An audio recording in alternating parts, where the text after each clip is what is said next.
ಹೊರಗಡೆ ಕುಂಭದ್ರೋಣವಾಗಿ ಮಳೆ ಬೀಳ್ತಾ ಇರುತ್ತದೆ. ಮಿಂಚು ಮಿಂಚ್ತಾ ಇರುತ್ತದೆ. ಗುಡುಗುಗಳು ಗರ್ಜಿಸುತ್ತಾ ಇರುತ್ತದೆ. ಆ ಸಮಯದಲ್ಲಿ ಒಂದು ಕಾರು ಬಂದು ಶಾರದಾಳ ಮನೆ ಮುಂದೆ ನಿಲ್ಲುತ್ತದೆ.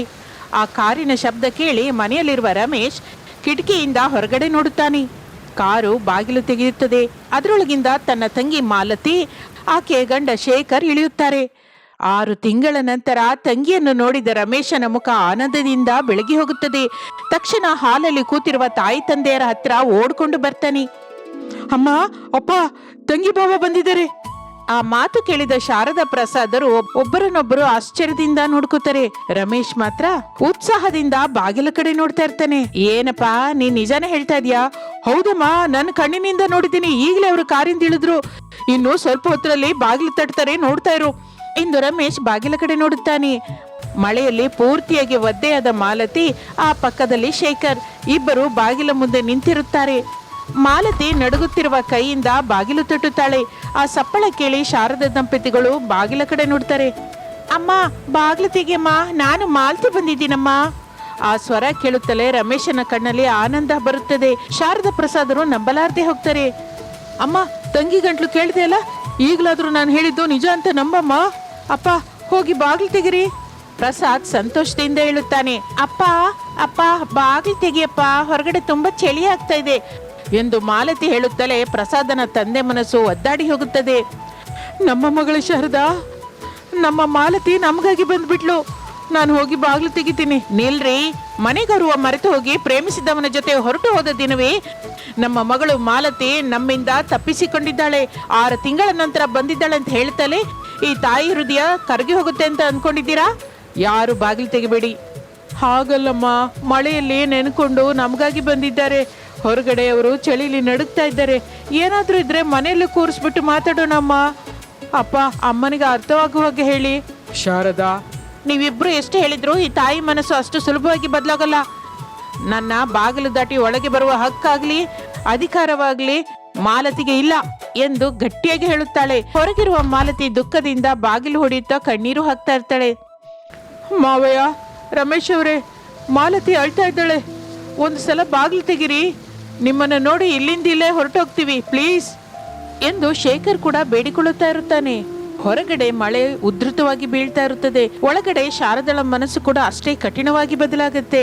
ಬಾಗಿಲ ಹೊರಗೆ ನಿಂತುಕೊಂಡ ಮಾಲತಿ ಕಣ್ಣಿನಿಂದ ಮಾತ್ರ ಮಳೆಗಿಂತ ಹೆಚ್ಚಾಗಿ ಕಣ್ಣೀರು ಹರಿತಾ ಇರುತ್ತದೆ. ಪ್ರಸಾದನ ಮನಸ್ಸು ಕರಗಿ ಹೋಗುತ್ತದೆ. ಶಾರದಾ, ಕೋಪವಿರ್ಬೋದು, ಆದ್ರೆ ಅದನ್ನು ತೋರಿಸುವ ಸಮಯ ಇದಲ್ಲ. ಹೊರಗಡೆ ಮಳೆಯಲ್ಲಿ ನೆನೆಯುತ್ತಾ ನಮಗಾಗಿ ಬಂದ ಮಗಳನ್ನ ಅಳಿಯನ್ನ ಹೊರಗಡೆ ನಿಲ್ಸೋದು ಅಷ್ಟು ಒಳ್ಳೇದಲ್ಲ. ಮೊದಲು ಒಳಗೆ ಬಾ ಅನ್ನು. ಶಾರದಾ ಮೌನವಾಗಿರುತ್ತಾಳೆ. ಆಗಲೇ ಅನಾಮಿಕ ಬಂದು ಬಾಗಿಲು ತೆಗೆಯುತ್ತಾಳೆ. ಮಾಲತಿ ಶೇಖರ್ನನ್ನು ನೋಡಿ ಸಂತೋಷ ಪಡುತ್ತಾಳೆ. ಚೆನ್ನಾಗಿದೆಯಾ ಅದ್ಕೆ? ಚೆನ್ನಾಗಿದ್ದೀನಿ ಮಾಲತಿ, ಮನೆಯೊಳಗೆ ಬನ್ನಿ. ಮಾಲತಿ ತಾಯಿ ಶಾರದಳನ್ನು ನೋಡುತ್ತಾಳೆ. ನಾನು ಹೇಳ್ತಾ ಇದ್ದೀನಲ್ಲ ಮಾಲತಿ, ಅಣ್ಣನ ಜೊತೆ ನೀನು ಮನೆಯೊಳಗೆ ಬಾ. ಬಾ ತಾಯಿ, ನೀನು ಅದಕ್ಕೆ ಹೇಳ್ತಾ ಇದ್ದಾಳಲ್ಲ, ಮನೆಯೊಳಗೆ ಬಾ. ಅಳಿಯಂದ್ರೆ ಬನ್ನಿ, ಒಳಗಡೆಗೆ ಬಾ ಬಾವ. ಎಲ್ಲರೂ ಕರೆದಿದ್ದರಿಂದ ಮಾಲತಿ ಶೇಖರು ಮನೆಯೊಳಗೆ ಬರುತ್ತಾರೆ. ಶಾರದಾ ಅಲ್ಲಿಂದ ತನ್ನ ರೂಮಿನೊಳಗೆ ಹೊರಟು ಹೋಗುತ್ತಾಳೆ. ಮಾಲತಿ ಶೇಖರ್ ದುಃಖ ಪಡುತ್ತಾರೆ. ಮಾಲತಿ, ಅತ್ತೆ ಅಷ್ಟೇ. ಅತ್ತೆ ಕೋಪದ ಬಗ್ಗೆ ನಿಂಗೆ ಗೊತ್ತಿಲ್ವಾ ಹೇಳು? ಅಣ್ಣನ ಕರ್ಕೊಂಡು ರೂಮ್ ಒಳಗೆ ಹೋಗು, ಬಟ್ಟೆ ಬದಲಾಯಿಸ್ಕೊಳ್ಳಿ ಹೋಗಿ. ಮಾಲತಿ ಶೇಖರ್ ಅನಾಮಿಕಾ ಅವರ ರೂಮಿನೊಳಗೆ ಹೋಗುತ್ತಾರೆ. ಅನಾಮಿಕಾ ಕಿಚನ್ ಒಳಗೆ ಹೋಗುತ್ತಾಳೆ. ಬಿಸಿ ಬಿಸಿ ಟೀ ಮಾಡ್ತಾ ಇರ್ತಾಳೆ. 10 ನಿಮಿಷದ ನಂತರ ಮಾಲತಿ ಶೇಖರ್ ಬಟ್ಟೆಗಳು ಬದಲಾಯಿಸ್ಕೊಂಡು ಬಂದು ಸೋಫಾದಲ್ಲಿ ಕುತ್ಕೋತಾರೆ. ಅನಾಮಿಕಾ ಎಲ್ಲರಿಗೂ ಬಿಸಿ ಬಿಸಿ ಟೀ ಕೊಡ್ತಾಳೆ. ಆ ನಂತರ ಟೀ ತೆಗೆದುಕೊಂಡು ಶಾರದಳ ಹತ್ರ ಬರ್ತಾಳೆ. ಅತ್ತೆ, ಟೀ ತಗೊಳ್ಳಿ. ನನ್ನ ಮಾತು ಅಲ್ಲ ಅಂತ ಅವರಿಬ್ರು ಏನಕ್ಕೆ ಒಳಗಡೆ ಬರ್ಲಿಕ್ಕೆ ಬಿಟ್ಟೆ ಸೊಸೆ? ಅತ್ತೆ, ಮಾಲತಿ ನನ್ನ ನಾದಿನಿ.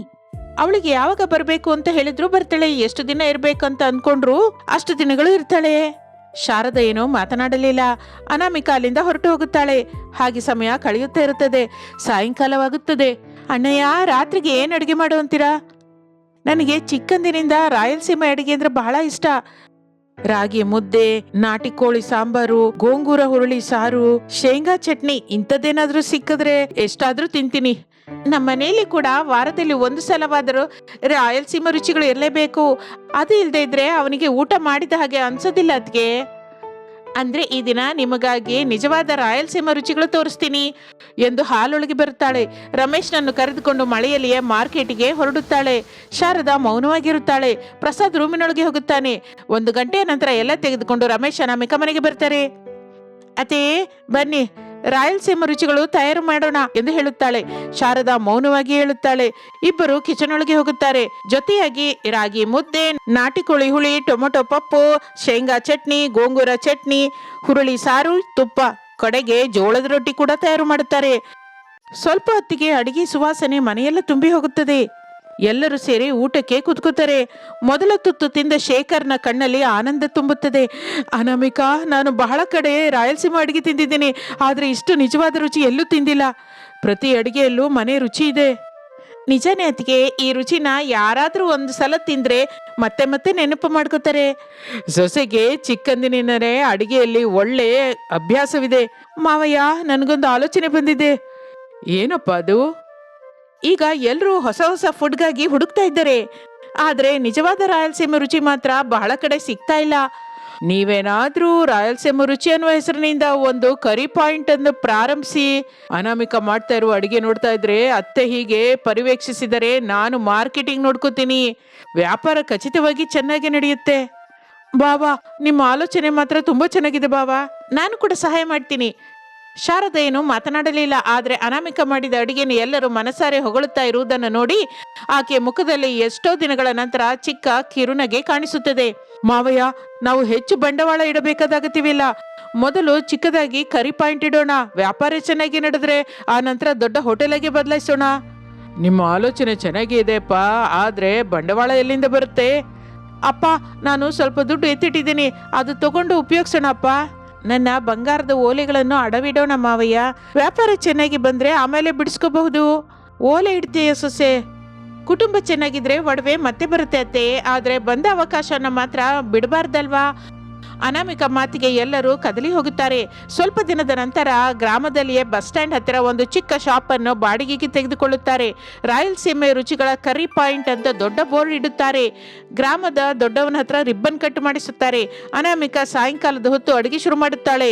ಆ ದಿನ ಮೆನುವಿನಲ್ಲಿ ರಾಗಿ ಮುದ್ದೆ, ನಾಟಿ ಕೋಳಿ ಹುಳಿ, ಗೋಂಗೂರ ಚಿಕನ್, ಹುರುಳಿ ಸಾರು, ಶೇಂಗಾ ಚಟ್ನಿ, ಟೊಮೊಟೊ ಪಪ್ಪು, ಜೋಳದ ರೊಟ್ಟಿ, ತುಪ್ಪ. ಅಡುಗೆ ವಾಸನೆ ರೋಡ್ವರೆಗೂ ಹೋಗುತ್ತದೆ. ಮಳೆಯಲ್ಲಿ ನೆನೆಯುತ್ತಾ ಬೈಕ್ ಮೇಲೆ ಹೋಗ್ತಾ ಇರುವ ಒಬ್ಬ ಯುವಕ ಆ ಅಡಿಗೆ ವಾಸನೆಗೆ ನಿಂತು ಬಿಡುತ್ತಾನೆ. ಅಕ್ಕ, ಇಲ್ಲಿ ಹೊಸದಾಗಿ ಶಾಪ್ ಇಟ್ಟಿದ್ದೀರಾ? ಹೌದು ಅಣ್ಣ, ಒಂದು ಸಲ ರುಚಿ ನೋಡಿ ಹೇಳಿ. ಯುವಕ ರಾಗಿ ಮುದ್ದೆ, ನಾಟಿ ಕೋಳಿ ಹುಳಿ ಆರ್ಡರ್ ಮಾಡುತ್ತಾನೆ. ಮೊದಲ ತುತ್ತು ಬಾಯೊಳಗೆ ಇಟ್ಕೋತಾನೆ. ಅಷ್ಟೇ ಆಶ್ಚರ್ಯದಿಂದ ಅನಾಮಿಕಳ ಕಡೆ ನೋಡ್ತಾನೆ. ಅಕ್ಕ, ಇದು ಅದ್ಭುತ ಅಕ್ಕ, ಇಂತಹ ರುಚಿ ನಾನು ಎಲ್ಲಿಯೂ ತಿಂದಿಲ್ಲ. ತಕ್ಷಣ ತನ್ನ ಮೊಬೈಲ್ ತೆಗೆದು ವಿಡಿಯೋ ತೆಗಿಲಿಕ್ಕೆ ಶುರು ಮಾಡುತ್ತಾನೆ. ನಮಸ್ತೆ ಫ್ರೆಂಡ್ಸ್, ಈ ದಿನ ನಾನು ನಿಮಗೆ ಒಂದು ಅದ್ಭುತವಾದ ಜಾಗ ತೋರಿಸ್ತೀನಿ. ರಾಯಲಸೀಮಾ ರುಚಿ ಅನ್ನುವ ಈ ಚಿಕ್ಕ ಕರಿ ಪಾಯಿಂಟ್ ಅಲ್ಲಿ ಸಿಗುವ ಅಡಿಗೆ ನಿಜಕ್ಕೂ ನಮ್ಮ ಮನೆಯಲ್ಲಿ ಅಡುಗೆ ಮಾಡ್ಕೊಳ್ತಿರೋ ಹಾಗೆ ಇದೆ. ಮುಖ್ಯವಾಗಿ ಇಲ್ಲಿ ರಾಗಿ ಮುದ್ದೆ, ನಾಟಿ ಕೋಳಿ ಸಾರು ತಿಂದಿದ್ದೀನಿ, ತಪ್ಪದೇ ರುಚಿ ನೋಡ್ಲೇಬೇಕು ಎಂದು ವಿಡಿಯೋ ಪೋಸ್ಟ್ ಮಾಡುತ್ತಾನೆ. ಆ ವಿಡಿಯೋ ಅದೇ ದಿನ ಸೋಷಿಯಲ್ ಮೀಡಿಯಾದಲ್ಲಿ ಚೆನ್ನಾಗಿ ವೈರಲ್ ಆಗುತ್ತದೆ. ಮೊದಲ ದಿನವೇ ಜನ ಬರಲಿಕ್ಕೆ ಶುರುವಾಗುತ್ತದೆ. ಅಲ್ಲಿ, ಅಮ್ಮ, ನಾಟಿ ಕೋಳಿ ಹುಳಿ ನಂಗೊಂದು ಪ್ಯಾಕ್ ಕೊಡಿ, ಹಾಗೆ ಗೋಂಗೂರ ಚಿಕನ್ ಮುಗಿಯೋದ್ರೊಳಗೆ ನಂಗೆ 2 kg ಪ್ಯಾಕ್ ಮಾಡಿ. ಮಧ್ಯಾಹ್ನ 2 ಗಂಟೆಗೆ ಅನಾಮಿಕಾ ತಯಾರು ಮಾಡಿದ ಎಲ್ಲ ಅಡಿಗೆಗಳು ಮಾರಾಟವಾಗುತ್ತದೆ. ನಾನು ಹೇಳಿದ್ನಲ್ಲ ತಂಗಿ, ಒಳ್ಳೆ ರುಚಿ ಇದ್ರೆ ಜನರೇ ನಮ್ಮ ಹತ್ರ ಬರ್ತಾರೆ ಎಂದು ಶೇಖರ್ ಅನ್ನುತ್ತಾನೆ. ಶಾಪ್ ಮುಂದೆ ನಿಂತುಕೊಂಡು ಜನರ ರಶ್ ಅನ್ನು ನೋಡಿದ ಶಾರದಾ ಕಣ್ಣಲ್ಲಿ ಆನಂದ ಬಾಷ್ಪ ಮಿಂಚುತ್ತದೆ. ಸೊಸೆ, ಈ ರಾಯಲಸೀಮಾ ರುಚಿಗಳು ನಮ್ಮ ಮನೆಯ ಹೆಸರನ್ನು ನಿಲ್ಲಿಸಿದೆ. ಅತ್ತೆ ಮಾತನ್ನು ಕೇಳಿದ ಅನಾಮಿಕಳ ಕಣ್ಣು ಚಮಕಿಸುತ್ತದೆ. ಕುಟುಂಬವೆಲ್ಲ ಒಗ್ಗಟ್ಟಾಗಿ ನಿಂತು ಹೊಸ ಜೀವನಕ್ಕೆ ನಾಂದಿ ಹಾಡುತ್ತದೆ. ಅವರ ರಾಯಲಸೀಮಾ ರುಚಿಗಳ ಕರಿ ಪಾಯಿಂಟ್ ಕೆಲವು ತಿಂಗಳಲ್ಲಿಯೇ ಸುತ್ತಮುತ್ತಲ ಜಿಲ್ಲೆಗಳಲ್ಲಿ ಹೆಸರು ತಂದುಕೊಂಡ ಹೋಟೆಲ್ ಆಗಿ ಬದಲಾಗುತ್ತದೆ. ಇದು ಇಂದಿನ ಕತೆ. ಮತ್ತೊಂದು ಆಸಕ್ತಿಕರ ಕಥೆ ಜೊತೆ ಮತ್ತೆ ಸೇರೋಣ. ಅಲ್ಲಿಯವರೆಗೂ ವಿರಾಮ. ನಮಸ್ತೆ. ರೋಡ್ ಮೇಲೆ ಒಂದು ಕಡೆ ರಾಜಯ್ಯ ಸುಜಾತ ಅನ್ನುವ ದಂಪತಿಗಳು ಡಿಗ್ರಿ ಓದುತ್ತಿರುವ ತಮ್ಮ ಮಗಳು ಅನಾಮಿಕಳ ಜೊತೆ ಸೇರಿ 99 ಚಿಕನ್ ಬಿರಿಯಾನಿ ಮಾರುತ್ತಾ ಇರ್ತಾರೆ. ಬಹಳ ರುಚಿಯಾಗಿದೆ ಅಂತ ಬಹಳ ಜನ ತಿಂತಾ ಇರ್ತಾರೆ. ರಮೇಶ್ ಕೂಡ ಪ್ರತಿದಿನವೂ ಅಲ್ಲಿಗೆ ಬಂದು ಆ ಬಿರಿಯಾನಿ ತಿನ್ನುತ್ತಾ ಅನಾಮಿಕಳನ್ನು ಪ್ರೇಮಿಸ್ತಾ ಇದ್ದ. ಆ ವಿಷಯ ಅನಾಮಿಕಂಗೆ ಅರ್ಥವಾಗುತ್ತದೆ. ಒಂದು ದಿನ ಇಬ್ಬರು ಒಂದು ಕಡೆ ಸೇರುತ್ತಾರೆ. 1 ತಿಂಗಳಿಂದ ನಿಮ್ಮನ್ನ ಗಮನಿಸ್ತಾನೆ ಇದ್ದೀನಿ. ಪ್ರತಿದಿನವೂ 99 ಬಿರಿಯಾನಿ ತಿನ್ನೋದಕ್ಕೆ ಬರ್ತಾ ಇದ್ದೀರಾ. ಬಿರಿಯಾನಿ ತಿಂತ ನನ್ನ ನೋಡ್ತಾ ಇದ್ದೀರಾ. ಏನು ನಿಮ್ಮ ಉದ್ದೇಶ? ಒಳ್ಳೆ ಉದ್ದೇಶನೇ ಅನಾಮಿಕಾ, ನಿನ್ನನ್ನ ಪ್ರೇಮಿಸ್ತಾ ಇದ್ದೀನಿ, ಮದುವೆ ಮಾಡ್ಕೋಬೇಕು ಅನ್ಕೊಂಡಿದ್ದೀನಿ. ನನ್ ಬಗ್ಗೆ ಏನ್ ಗೊತ್ತು ಅಂತ ಮದುವೆ ಮಾಡ್ಕೋತೀನಿ ಅಂತ ಇದ್ದೀರಾ? ನಿನ್ನ ಹೆಸರು ಅನಾಮಿಕಾ, ಡಿಗ್ರಿ ಓದುತ್ತಾಳೆ, ಬಿರಿಯಾನಿ ಮಾರುವ ನಿಮ್ಮ ಅಮ್ಮ ಅಪ್ಪನಿಗೆ ಸಹಾಯ ಮಾಡ್ತಾ ಇದೀಯಾ. ನಿನಗೆ ಸ್ವಲ್ಪ ಕೋಪ ಹೆಚ್ಚು. ಕೆಲಸದಲ್ಲಿ ಮಾತ್ರ ಬಹಳ ಪ್ರಾಮಾಣಿಕವಾಗಿರ್ತೀಯ. ಬಿರಿಯಾನಿ ತಿಂದು ದುಡ್ಡು ಕೊಡದೇ ಇರುವ ಒಬ್ಬ ಹುಡುಗನಿಗೆ ತಕ್ಕ ಪಾಠ ಹೇಳಿದ್ಯಾ. ಎಲ್ಲದರ ಮೇಲೆ ನನ್ನ ಬಗ್ಗೆ, ನನ್ನ ಕುಟುಂಬದ ಬಗ್ಗೆ ಎಲ್ಲ ವಿಷಯಗಳನ್ನು ತಿಳಿದುಕೊಂಡ ನಂತರನೇ ನನ್ನನ್ನ ಮದುವೆ ಮಾಡ್ಕೋಬೇಕು ಅಂದ್ಕೊಂಡಿದ್ದೀರಿ ಅನ್ನೋ ಮಾತು. ಹೌದು ಅನಾಮಿಕಾ, ನಾನು ನಮ್ಮ ಅಮ್ಮನ ಹತ್ರ ನೀನು ವಿಷಯ ಮಾತಾಡಿದೀನಿ. ಆದ್ರೆ ನೀನು ಮಾರಾಟ ಮಾಡ್ತಾ ಇರುವ 99 ಬಿರಿಯಾನಿ ಬಗ್ಗೆ ಮಾತ್ರ ಹೇಳಿಲ್ಲ. ಡಿಗ್ರಿವರೆಗೂ ಓದಿದ್ಯಾ ಅಂತ ಹೇಳಿದೀನಿ. 99 ಚಿಕನ್ ಬಿರಿಯಾನಿ ಮಾರ್ತಾ ಇದ್ದೀನಿ ಅಂತ ಯಾಕೆ ಹೇಳಿಲ್ಲ? ಹಾಗೆ ಹೇಳಿದ್ರೆ ನಿಮ್ಮ ಅಮ್ಮನವರು ಮದ್ವೆಗೆ ಒಪ್ಕೊಳ್ಳಲ್ಲ ಅಂತ ಭಯವಾಯ್ತಾ? ಹೌದು ಅನಾಮಿಕಾ, ನೀನಂದ್ರೆ ನಂಗೆ ತುಂಬಾ ಇಷ್ಟ. ನಿನ್ನನ್ನು ಬಿಟ್ಟು ಮತ್ತೆ ಯಾರನ್ನು ಮದುವೆ ಮಾಡ್ಕೊಳ್ಳಲ್ಲ. ಈ ಜನ್ಮಕ್ಕೆ ನೀನೇ ನಾನು ಹೆಂಡತಿ. ನಾನು ಕೂಡ ನಿಂಗೆ ಹಿಡ್ಸಿದ್ದೀರಾ, ನಾವು ಮದುವೆ ಮಾಡ್ಕೊಳ್ಳೋಣ. ಇನ್ನು ಮೇಲಿಂದ ನಮ್ಮ ಅಮ್ಮ ಅಪ್ಪ 99 ಚಿಕನ್ ಬಿರಿಯಾನಿ ಮಾರಲ್ಲ. ಸಂಪಾದಿಸಿದ ದುಡ್ಡಿನಿಂದ ಕಿರಾಣ ಅಂಗಡಿ ಇಟ್ಕೋತೀವಿ. ಒಂದು ವಾರದ ನಂತರ ನಿಮ್ಮ ಅಮ್ಮನವ್ರನ್ನು ಕರ್ಕೊಂಡು ನನ್ನ ನೋಡೋದಕ್ಕೆ ನಮ್ಮ ಮನೆಗೆ ಬನ್ನಿ ಎಂದು ಹೇಳಿ ಅನಾಮಿಕಾ ಹೊರಟು ಹೋಗುತ್ತಾಳೆ. ಒಂದು ವಾರದ ನಂತರ ರಮೇಶ್, ಶಾರದಾ, ಪ್ರಸಾದರನ್ನು ಕರೆದುಕೊಂಡು ಅನಾಮಿಕಳನ್ನು ನೋಡಲಿಕ್ಕೆ ಹೋಗುತ್ತಾರೆ. ಒಬ್ಬರಿಗೊಬ್ಬರು ಹಿಡಿಸುತ್ತಾರೆ. ಇಬ್ಬರಿಗೂ ಮದುವೆ ಮಾಡುತ್ತಾರೆ. ಕೆಲವು ದಿನದ ನಂತರ ವಿನೋದ್ ಭಾವನೆಗೆ ಕೂಡ ಮದುವೆ ಆಗುತ್ತದೆ. ಮತ್ತು ಕೆಲವು ತಿಂಗಳ ನಂತರ ಮಿಡಲ್ ಕ್ಲಾಸ್ ಶಾರದಳ ಮನೆಗೆ ದುಡ್ಡಿರುವ ಸುವರ್ಣ ಬರುತ್ತಾಳೆ. ಇಬ್ಬರು ಹಾಲಲ್ಲಿ ಕೂತ್ಕೊಂಡು ಮಾತಾಡ್ತಾ ಇರ್ತಾರೆ. ಸುವರ್ಣ ತನ್ನ ಮನೆಗೆ ಬಂದ ಡಿಗ್ರಿ ಓದು ಬಂದ ಸೊಸೆಯರ ಬಗ್ಗೆ ದೊಡ್ಡದಾಗಿ ಹೇಳಲಿಕ್ಕೆ ಶುರು ಮಾಡುತ್ತಾಳೆ. ಶಾರದಾ, ನಿನ್ನ ಮನೆಗೆ ಬಂದ ಸೊಸೆಯರು ಡಿಗ್ರಿ ಓದಿದ್ದಾರೆ, ನನ್ ಮನೆಗೆ ಬಂದ ಸೊಸೆಯರು ಕೂಡ ಡಿಗ್ರಿ ಓದಿದ್ದಾರೆ.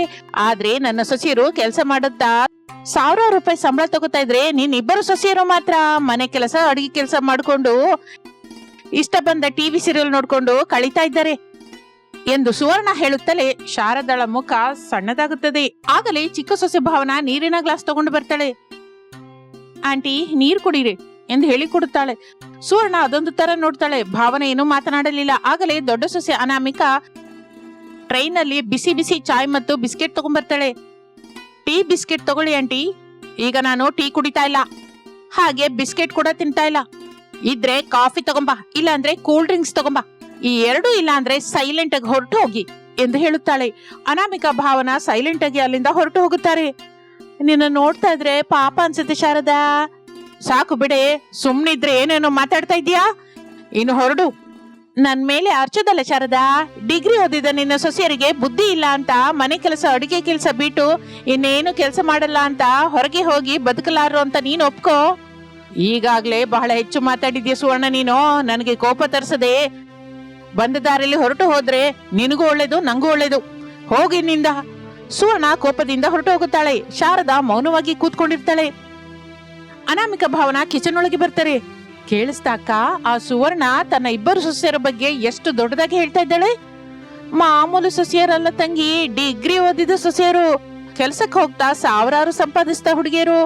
ನಾವು ಮರ್ಯಾದೆ ಕೊಡ್ಬೇಕು ತಂಗಿ. ಕೊಡೋಣ ಅಕ್ಕ, ಅವ್ರಿಗೆ ಎಷ್ಟು ಮರ್ಯಾದೆ ಇದೆಯೋ ಅಂತಹ ಮರ್ಯಾದೆನೆ ಕೊಡೋಣ. ಈಗ ನಮ್ಮತ್ತೆ ನಮ್ಮನ್ನು ಕರೆದು ಎಷ್ಟು ತಲೆ ತಿಂತಾರೋ ಏನೋ ನೋಡ್ಬೇಕು ಎಂದು ಮಾತನಾಡಿಕೊಳ್ಳುತ್ತಾ ಇರ್ತಾರೆ. ಆಗಲೇ ಹೊರಗಿನಿಂದ ಪ್ರಸಾದ್ ಬರುತ್ತಾನೆ. ಏನೇ ಶಾರದಾ, ನನ್ನನ್ನು ಕದಲಿಸಬೇಡಿ. ಮೊದಲೇ ನಂಗೆ ಕೋಪದಿಂದಿದ್ದೀನಿ. ಏನಮ್ಮ ಸೊಸೆ ಅಂದ್ರೆ, ಎಲ್ಲಿದ್ದೀರಾ ಎಂದು ಪ್ರಸಾದ್ ಕರೆಯುತ್ತಲೇ ಇಬ್ಬರು ಸೊಸೆಯರು ನಿಧಾನವಾಗಿ ಬರುತ್ತಾರೆ. ಶಾರದಾ ಅವರನ್ನು ನೋಡಿ ಮುಖ ತಿರ್ಸ್ಕೊತಾಳೆ. ಹೇಳಿ ಮಾವಯ್ಯ. ನಿಮ್ಮ ಅತ್ತೆಯವರು ಯಾಕಮ್ಮ ಅಷ್ಟು ಕೋಪದಿಂದಿದ್ದಾರೆ, ನಿಂಗೆ ಗೊತ್ತಾ? ಗೊತ್ತು ಮಾವಯ್ಯ. ಅತ್ತೆಗೆ ತುಂಬಾ ತಿಳಿದ ಸುವರ್ಣ ಅವರು ಡಿಗ್ರಿ ಓದಿದ ಸೊಸೆಯರು ಕೆಲಸ ಮಾಡ್ತಾ ದುಡ್ಡು ಸಂಪಾದಿಸ್ತಾ ಇದ್ದಾರೆ ಅಂತ ಇದುವರೆಗೂ ದೊಡ್ಡದಾಗಿ ಹೇಳಿ ಹೋದ್ರು. ಓಹೋ, ಅದಾ ಅಂತ ವಿಷಯ. ಮತ್ತೆ ನೀವೇನ್ ಮಾಡೋಣ ಅಂತ ಇದ್ದೀರಾ? ತಿನ್ನೋದಕ್ಕ ಮಾವಯ್ಯ. ಶಾರದಂಗೆ ಮತ್ತಷ್ಟು ಕೋಪ ಬರುತ್ತೆ. ಯಾವಾಗ ನೋಡಿದ್ರು ತಿಂಡಿ, ಮನೆ ಕೆಲಸ, ಅಡಿಗೆ ಕೆಲಸ ಬಿಟ್ಟು ಹಾಗೆ ಹೊರಗೆ ಹೋಗಿ ನಮ್ಮ ಓದಿಗೆ ತಕ್ಕ ಕೆಲಸ ನೋಡ್ಕೊಳ್ಳೋಣ, ದುಡ್ಡು ಸಂಪಾದಿಸೋಣ ಅಂತ ಆಲೋಚನೆನೇ ಬರಲ್ವಾ ನಿಮ್ಗೆ? ಬಹಳ ಸಲ ಬಂದಿತ್ತು ಅತ್ತೆ. ಬಂದ ಪ್ರತಿ ಸಲವೂ ನನ್ನ ಗಂಡಂಗೆ ಹೇಳ್ದೆ. ಆಗ ಅವರು, ನಾನು ತಮ್ಮ ಜಾಬ್ ಮಾಡ್ತಾ ಇದ್ದೀವಲ್ಲ ಅನಾಮಿಕಾ, ನಮ್ಮ ಇಬ್ಬರ ಸಂಬಳದಿಂದ ನಮ್ಮ ಮನೆ ಸಂತೋಷದಿಂದನೇ ನಡೀತಾ ಇದೆಯಲ್ಲ, ನೀನು ಭಾವನಾ ಜಾಬ್ ಮಾಡಬೇಕಾದ ಅಗತ್ಯವೇನಿದೆ ಹೇಳು ಅಂತ ನನ್ನನ್ನ ಮತ್ತೊಂದು ಮಾತು ಆಡೋದಕ್ಕೆ ಬಿಟ್ಟಿಲ್ಲ ಅತ್ತೆ.